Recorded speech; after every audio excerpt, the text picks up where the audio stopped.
এই গল্পটা সেই সত্য ঘটনারই সিনেমার রূপ, যা নর্থ ক্যালিফোর্নিয়াতে 1968 থেকে 1972 সাল পর্যন্ত ঘটে যাওয়া একটি সিরিয়াল কিলিং এর যে খুনি নিজেকে জুডিয়াক হিসেবে পরিচয় দেয়। আর এই ঘটনা পুরো ক্যালিফোর্নিয়াতে বিরাট সাড়া ফেলে দিয়েছিল।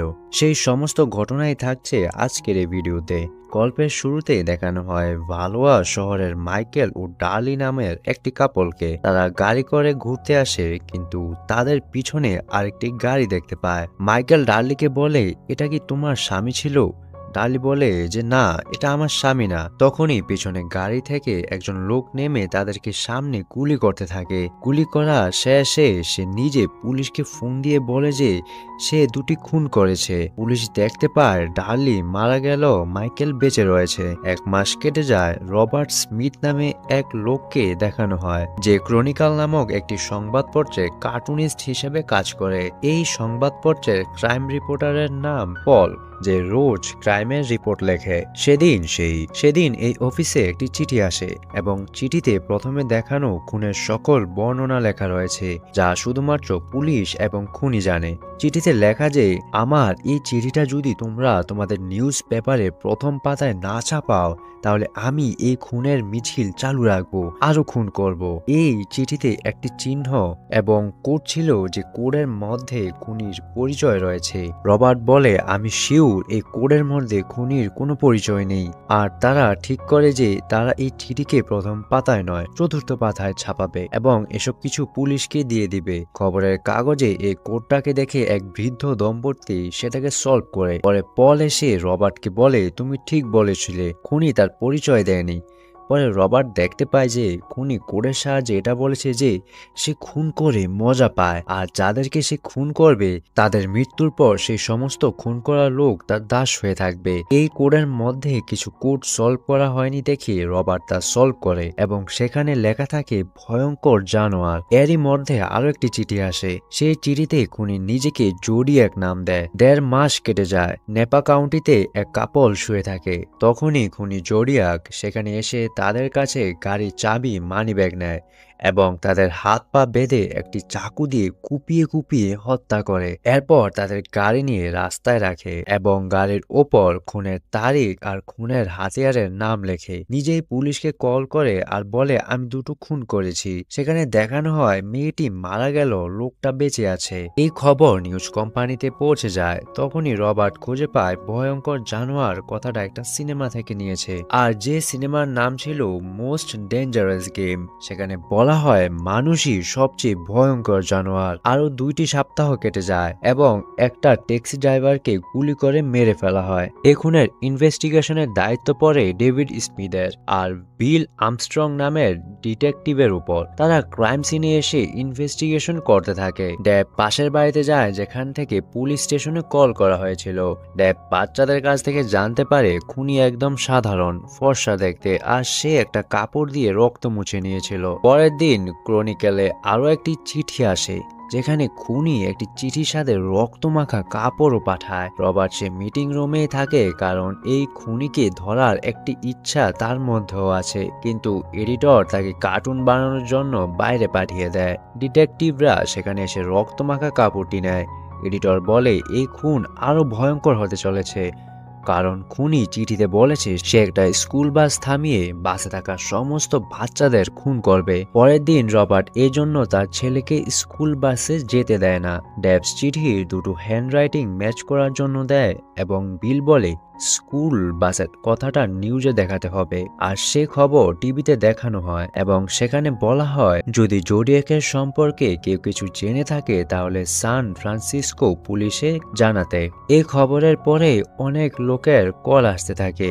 পল খুনি জোডিয়াকের সম্পর্কে নিজের মতামত রিপোর্টে লিখতে থাকে, যেখানে সে জোডিয়াকে মিথ্যাবাদী এবং সমকামী বলে। অন্যদিকে বিল ভালোয়া পুলিশ স্টেশনে কল করে মাইকেলের খোঁজ করে। মাইকেল হচ্ছে সেই ছেলেটা যে প্রথম খুনে বেঁচে গিয়েছিল। পুলিশ জানায় মাইকেল সুস্থ হওয়ার পর খুনির ভয়ে এই শহর থেকে পালিয়ে যায়। এরপর বিল নেপা শহরের পুলিশকে কল করে, যেখানে তৃতীয় কাপলের খুন হয়েছিল। বিল নেপা পুলিশের কাছ থেকে জানতে পারে খুনির পায়ের ছাপ পাওয়া গেছিল, যেখানে খুনি 10.5 নম্বরের মিলিটারি জুতা পরেছিল, যা শুধুমাত্র একজন মিলিটারির কাছে থাকবে।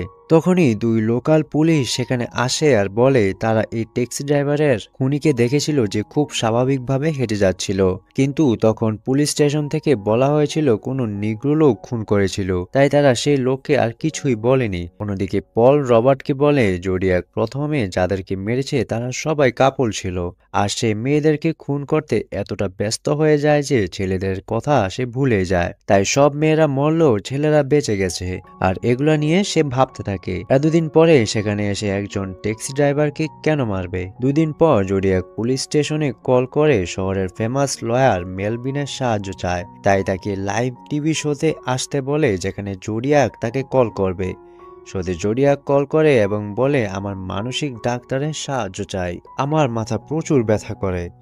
এই বলে কল কেটে দেয়। একটু পর আবার কল করে, তখন মেলভিন বলে তোমার কি সমস্যা বলো, আমার সাহায্য চাই তোমার। জোডিয়াক বলে আমার মাথা ব্যথা করে, আর যখন এটা হয় তখন আমি কিছু বুঝতে পারি না আর বেরিয়ে পড়ি খুন করতে, আমি স্কুলের বাচ্চাদের মেরে ফেলবো। মেলভিন বলে আমি তোমার সাথে দেখা করতে চাই। তখন জোডিয়াক বলে ডেলি সিটিতে 10:30 বাজে দেখা করতে। মেলভিন সকাল 10:30 বাজে পৌঁছে যায়, কিন্তু জোডিয়াক সেখানে আসে না।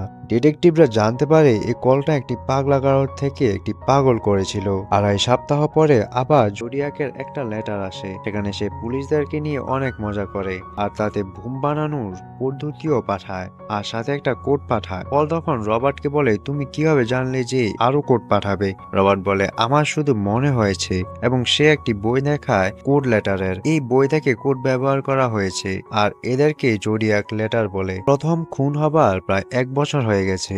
মেলভিনের কাছে জোডিয়াকের লেটার আসে। কোনো লেটার থেকেই বোঝা যায় না যে এই লোকটা কোথা থেকে এসেছে। এরপর 3 মাসে জোডিয়াকের আরো 4টি লেটার আসে। পল রবার্টকে দেখায় জোডিয়াক পরের যতগুলো চিঠি পাঠিয়েছে সব নিউজ পেপারের খবর ছাপানোর পর পাঠিয়েছে, আর সে বলে জোডিয়াক যাদের খুন করেছে তারা সবাই কাপল ছিল, আর এরপর যাদের খুন হয়েছে তারা কেউ কাপল নয়, অর্থাৎ জোডিয়াক খবরের কাগজ দেখে সেসব খুনের ক্রেডিট নিজে নিচ্ছিল। পল এটাও দেখায় যে জোডিয়াক তার নাম এবং চিহ্ন একটা ঘড়ি থেকে নিয়েছে। আরো কিছুদিন কেটে যায়। পলের কাছে জোডিয়াকের একটি চিঠি আর রক্তমাখা কাপড় আসে। সেখানে পলকে হুমকি দেওয়া হয় কারণ পল জোডিয়াককে মিথ্যাবাদী এবং সমকামী বলেছে। পল ভয়ে তার কাছে একটা বন্দুক নেয়। পল রবার্টকে বলে যে একটা লোক কল করে তাকে রিভার সাইডে যেতে বলেছে, কিছু তথ্য দেবে এজন্য। রবার্ট তার ডেটে চলে আসে মেলিনির সাথে এবং সে মেলিনিকে সমস্ত কিছু খুলে বলে। তখন মেলিনি বলে এটা একটা চালও হতে পারে, হয়তো জোডিয়াকই পলকে যেতে বলেছে, তাকে মেরে ফেলার প্ল্যান করে। রবার্ট চিন্তায় পড়ে যায়। সে মেলিনিকে নিয়েই কল করে জানতে পারে পল বাড়ি থেকে বেরিয়ে গেছে এবং পল আসলেই তাকে কল করতে বলে, আর এই জন্যই সে মেলিনিকে নিয়ে তার বাড়িতে গিয়ে ফোনের অপেক্ষা করে। এরপর পলের ফোন আসে এবং ফোনে পল বলতে থাকে সে একটা বিশাল বড় ইনফরমেশন পেয়েছে। পল টিভি চ্যানেলে জানায় রিভার সাইডে 1966 সালে একটা খুন হয়েছিল। এটাই জোডিয়াকের প্রথম খুন। খুনি রিভার সাইড নিউজ কোম্পানিকে চিঠি পাঠিয়েছিল যা জোডিয়াকের হ্যান্ডরাইটিং এর সাথে ম্যাচ করেছে। আর এখন সিরিয়াল কিলিং এর 2 বছর কেটে গেছে। ডিটেকটিভ ডেভ তার টিম নিয়ে রিভার সাইডে লোকাল পুলিশ স্টেশনে ইনভেস্টিগেশন করে, আর পুলিশ ঘোষণা করে যে জোডিয়াকের খোঁজ দিতে পারবে যে তাকে অনেক বড় অ্যামাউন্টের টাকা দেওয়া হবে। আর এই জন্যই পুলিশ স্টেশনে অনেক লোক আসে। তারা আসলে জোডিয়াককে চিনত না। জোডিয়াক এত পপুলার হয়েছিল যে লোক এসে নিজেকে জোডিয়াক বলতে থাকে। তাদের মধ্যেই এক লোক ডেভকে জানায় তার একজন সহকর্মী ছিল যার নাম আর্থার লি। লি তাকে বলতো সে আরো মানুষের শিকার করবে এবং তারপর পুলিশদেরকে চিঠি পাঠাবে জেডিয়াক নামে। লি যে স্কুলে কাজ করতো সেখানে স্কুলের বাচ্চাদেরকে এবিউজ করার জন্য লিকে বের করে দেওয়া হয়েছিল। সেই লোক আরো বলে আমি এর আগেও চেষ্টা করেছি পুলিশকে সব জানানোর, কিন্তু আমার কথা পুলিশ শুনেনি। লোকটা এর আগে সত্যি পুলিশকে কন্ট্যাক্ট করেছিল। এটা জেনে ডেভ আর বিল আর্থার লি এর সাথে দেখা করতে যায়, কিন্তু আর্থার লি এসব কিছু অস্বীকার করে এবং বলে আমি কখনোই এমন কথা বলিনি। এবং ডেভ দেখতে পায় তার জুতাটি মিলিটারি জুতা এবং তার হাতে জোডিয়াক কোম্পানিরও ঘড়ি ছিল। পুলিশ তাকে জিজ্ঞাসা করে যে তুমি কি স্বীকার করো যে স্কুলের বাচ্চাদেরকে এবিউজ করার জন্য তোমাকে বরখাস্ত করা হয়নি? লি চুপ করে থাকে এবং বলে আমি জোডিয়াক নই, যদি হতাম তবুও বলতাম না। তখন এফবিআই এর পাওয়ার এখনকার মতো ছিল না, তাই তাদের আর্থারের ক্রাইম সাসপেক্ট আর্থার লি হওয়ার পরেও তাকে অ্যারেস্ট করতে পারেনি, কারণ তার বিরুদ্ধে কোনো বক্তব্য প্রমাণ ছিল না। তারপর তারা আর্থারের ভাইয়ের কাছে যায় এবং তার কাছ থেকে আর্থারের একটা চিঠি নেয়, যেটা ক্রিসমাসে আর্থার তার ভাইকে পাঠিয়েছিল হ্যান্ডরাইটিং পরীক্ষা করার জন্য।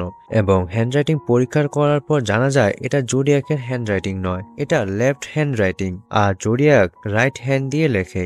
আর্থারকে সাসপেক্ট হিসেবে মানার 9 মাস কেটে যায়। আর্থারের ভাবি পুলিশকে কল করে এবং ডেবকে বলে আর্থারকে অ্যারেস্ট কেন করা হয়নি, এবং ডেব জানায় কোনো প্রমাণ নেই। আর্থারের ভাবি বলে আর্থারের অবস্থা খারাপ হওয়ায় তাকে এক সোশ্যাল ওয়ার্কারের কাছে পাঠিয়েছিলাম, সেখানে আর্থার শুধুমাত্র 2 দিন গিয়েছিল। আর্থারের ভাবি যখন সে সোশ্যাল ওয়ার্কারকে জিজ্ঞাসা করেছিল যে আর্থার কি অপরাধ করতে পারে, তখন সেই সোশ্যাল ওয়ার্কার আর্থারকে 2 দিন দেখেই বলে দিয়েছিল সে মানুষকে খুনও করতে পারে। তারপর পুলিশ আর্থারের বাড়িতে সার্চ করার জন্য ওয়ারেন্ট পায়। তারা আর্থারের বাড়ি সার্চ করার জন্য যায় এবং সেখানে অনেক পিস্তল, রাইফেল এবং কালো রঙের হাতের গ্লাভস এবং 10.5 নম্বরের মিলিটারি জুতা পায়, এবং তারা শিওর হয়ে যায় আর্থারই খুনি। আর্থারকে অ্যারেস্ট করে আনে, তাকে জোর করে 2 হাতে লিখতে বলে, কিন্তু তার হ্যান্ডরাইটিং জুডিয়াকের সাথে ম্যাচ হয় না। তাই পুলিশ বাধ্য হয়ে তাকে ছেড়ে দেয় এবং ডেবদেরকে এটা বলে দেয় তারা যেন আর্থারকে বিরক্ত না করে। এভাবে আরো সময় কেটে যায় আর পল জুডিয়াকের হুমকির জন্য ভয় পেয়ে যায়। সে সারাক্ষণ রিং করে আর 1974 সাল নাগাদ সে চাকরিও ছেড়ে দেয়। অন্যদিকে বিলকে এই কেস থেকে ট্রান্সফার করা হয় আর এখন 1977 সাল, প্রায় 3 বছর ধরে জুডিয়াকের কোনো চিঠি আসে না। রবার্ট প্রথম থেকে কেসটাতে খুব ইন্টারেস্টেড ছিল, তাই সে হাল ছাড়ে না। সে সমস্ত জুডিয়াক নিউজের পেপার কাটিং দেখতে থাকে। সে পলের সাথে দেখা করে এবং পল সেখানে ছোট্ট একটা বাড়িতে তার জীবনযাপন করছে। রবার্ট বলে জুডিয়াকের উপর একটা বই লেখা উচিত। সমস্ত তথ্য যদি এক জায়গায় করা হয় তাহলে ইনভেস্টিগেশনকে একটা নতুন রূপ দেওয়া যাবে, কিন্তু পল তার এই কথায় কোনো সাহায্য করে না। এরপর রবার্ট ডেবের সাথে দেখা করে এবং ডেবকে এমন কিছু বলে যার জন্য রবার্টের ওপর তার বিশ্বাস হয়। কিন্তু ডেব এখন আর ক্রাইম ডিপার্টমেন্টে নেই, কারণ সে জুডিয়াকের চিঠিতে কিছু চেঞ্জ করেছিল যাতে জুডিয়াককে ধরতে পারে। ডেব রবার্টকে অন্য পুলিশের সাথে দেখা করতে বলে। সেখানে গিয়ে সে অনেক ফাইল পড়তে থাকে। সেখানে এসে একটা রিপোর্ট দেখে, সেখানে দেখতে পায় ডার্লিং নামক যে মেয়েটার প্রথমে মার্ডার হয়েছিল, মৃত্যুর পর তার বাড়িতে অনেকবার কল এসেছিল, কিন্তু ফোনে কেউ কথা বলেনি, শুধু দীর্ঘশ্বাস শুনতে পেয়েছিল। রবার্ট হ্যান্ডরাইটিং এক্সপার্টের সাথে দেখা করে এবং জানতে পারে সময়ের সাথে মানুষের হাতের লেখা পরিবর্তন হয়। রবার্ট যে জুডিয়াককে নিয়ে ইনভেস্টিগেশন করছে এটা ক্রনিকল নিউজ পেপারে ছাপানো হয়। রবার্টের স্ত্রী ভয় পেয়ে যায় জুডিয়াক যদি তার স্বামীর কোনো ক্ষতি করে। সে রবার্টকে বলে তুমি কেন এসব করছো। তখন রবার্ট জানায় সে জুডিয়াককে খুঁজে বের করবে এবং তার চোখে চোখ রেখে দেখবে যে কি করে একটা লোক মানুষকে মারতে পারে। এরপর থেকে রবার্টের বাড়িতেও কল আসতে থাকে। সেখানে কোনো একজন কথা না বলে শুধু জোরে জোরে শ্বাস নিতে থাকে। এসব কিছুর কারণে রবার্টের স্ত্রী তার বাচ্চাদেরকে নিয়ে চলে যায়, কারণ এখানে তার বাচ্চারা সুরক্ষিত নয়। রবার্ট ডার্লিং তার বোন লিনের সাথে দেখা করে আর জানতে পারে আর্থার লি আর ডার্লিং একে অপরকে চিনত, আর ডার্লিং লিংকে বলেছিল লি এর কাছ থেকে যেন দূরে থাকে। ডার্লিং লিকে দেখে প্রচুর ভয় পায়। এরপর রবার্টের কাছে থেকে তার কার্টুনের কাজ চলে যায়, কারণ সে জুডিয়াকের ইনভেস্টিগেশন করতে থাকে। ইনভেস্টিগেশনে কিছু তথ্য পায় যার সাহায্যে বুঝতে পারে আর্থার লি ছিল সিরিয়াল কিলার। সে ডেবের সাথে দেখা করে এবং সে ডেবকে জানায় ডেব আর্থারের সাথে দেখা করার আগে রেগুলার জুডিয়াকের চিঠি আসতো, কিন্তু আর্থার লিকে গ্রেফতার করে ছেড়ে দেওয়ার পর সে আর ভয়ে কোনো লেটার পাঠায় না, এবং অনেকদিন কেটে যাওয়ার পর তার ভয় যখন কেটে যায় তখন আবার লেটার পাঠায়। তারপর মোলেস্টেশনের জন্য আর্থার লি জেল হয় এবং সে 4 বছরেও জুডিয়াকের কোনো লেটার আসেনি। ডেব লিকে খুনি হিসেবে বিশ্বাস করলো। রবার্টকে বলে এসব ঝামেলায় না পড়তে। রবার্টকে বলে তুমি শুধু বই লেখো। এরপর ঘটনা 1983 সালে। রবার্ট ফাইনালি আর্থারকে খুঁজে পায়। সে আর্থারকে এক দৃষ্টিতে তাকিয়ে দেখতে থাকে এবং আর্থারও তাকে এক দৃষ্টিতে দেখতে থাকে। আর এই ঘটনায় 7.5 বছর পর রবার্টের লেখা জুডিয়াক বইটা পাবলিশ হয়, যেটা বেস্ট সেলিং বইয়ে পরিণত হয়। প্রথম খুন হবার 22 বছর পর জুডিয়াকের বই পড়ে পুলিশ মাইকেলের সাথে দেখা করে। মাইকেল ডার্লিনের সাথে ছিল, কিন্তু সে বেঁচে গিয়েছিল। আর মাইকেল আর্থার লির ছবিটা দেখে বলে এটাই সেই লোক 22 বছর আগে যে আমায় গুলি করেছিল। তারপর পুলিশ আর্থারকে গ্রেফতার করার জন্য মিটিং করে, কিন্তু গ্রেফতার করার আগে হার্ট অ্যাটাকে আর্থার দুনিয়া ছেড়ে চলে যায়। 2002 সালে জুডিয়াকের লেটার থেকে একটা ডিএনএ টেস্ট করা হয়, কিন্তু সেটা আর্থারের সাথে ম্যাচ হয় না। সেই জন্য সান ফ্রান্সিসকো এবং ভালুয়াতে আর্থারকে সাসপেক্ট লিস্ট থেকে বাদ দেওয়া হয়। 2004 সালে সান ফ্রান্সিসকোতে জুডিয়াকের কেসটা বন্ধ করে দেওয়া হয়, কিন্তু নেপা কাউন্টি, সোলানো কাউন্টি এবং ভালুয়া শহরে জুডিয়াকের কেস আজও চলছে। আর জুডিয়াক তার চিঠিতে দ্বিতীয়বার যে কোড মেসেজটি পাঠিয়েছিল তা গত বছর অর্থাৎ 2020 সালে এক ওয়েব ডিজাইনার ট্র্যাক করেছিল। সেখানে লেখা ছিল, আশা করি পুলিশ আমাকে ধরার চেষ্টায় খুব মজা পাচ্ছে। আর হ্যাঁ, আমি এখন গ্যাস চেম্বারে যাবার ভয় পাই না, কারণ মৃত্যুর পর আমি অনেককে স্লেভ বা দাস হিসেবে পাবো, যাদেরকে আমি মেরেছি। 1968 সালে শুরু হওয়া জুডিয়াকের কেস আজও চলছে। সো বন্ধুরা, এই ছিল এক ভয়াবহ সিরিয়াল কিলিং এর উপর নির্মিত জুডিয়াক মুভির এক্সপ্লেনেশন। তো ভিডিওটি ভালো লাগলে একটা লাইক করে দিও এবং কমেন্টে তোমাদের মতামত জানিও এবং ভিডিওটি বন্ধুদের সাথে শেয়ার করো। আর হ্যাঁ, এমন আরো মজার এবং রহস্যময় মুভির এক্সপ্লেনেশন দেখার জন্য আমাদের চ্যানেলটি সাবস্ক্রাইব করে রাখো। আল্লাহ হাফেজ।